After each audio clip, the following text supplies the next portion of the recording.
யாழ்ப்பாணத்தில் ஜனாதிபதி அனுரகுமார திசாநாயக்கவின் விஜயத்தை சுதந்திரமாக செய்தி அறிக்கையிட தமக்கு அனுமதி மறுக்கப்பட்டுள்ளதாக பிராந்திய ஊடகவியலாளர்கள் குற்றம் சாட்டியுள்ளனர்.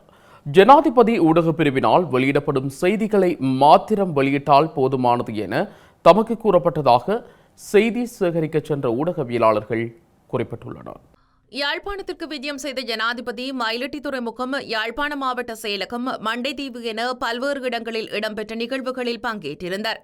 இந்த நிலையில் ஜனாதிபதி பங்கேற்ற நிகழ்வுகளை அறிக்கையிடுவதற்கு அரசாங்க தகவல் திணைக்களத்தின் அடையாள அட்டையை வைத்திருந்த ஊடகவியலாளர்கள் பலருக்கும் அனுமதி மறுக்கப்பட்டுள்ளது.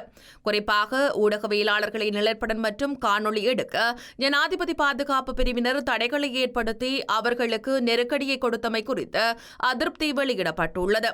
எனினும் சமூக ஊடகம் ஒன்றில் பணிபுரியும் பெண்ணொருவர் கைத்தொலைபேசி மூலம் ஜனாதிபதி கலந்து கொண்ட நிகழ்வில் காணொலிகளை எடுக்க ஜனாதிபதி பாதுகாப்பு பிரிவினர் அனுமதித்ததாக பிராந்திய ஊடகவியலாளர்கள் குற்றம் சாட்டியுள்ளனர்.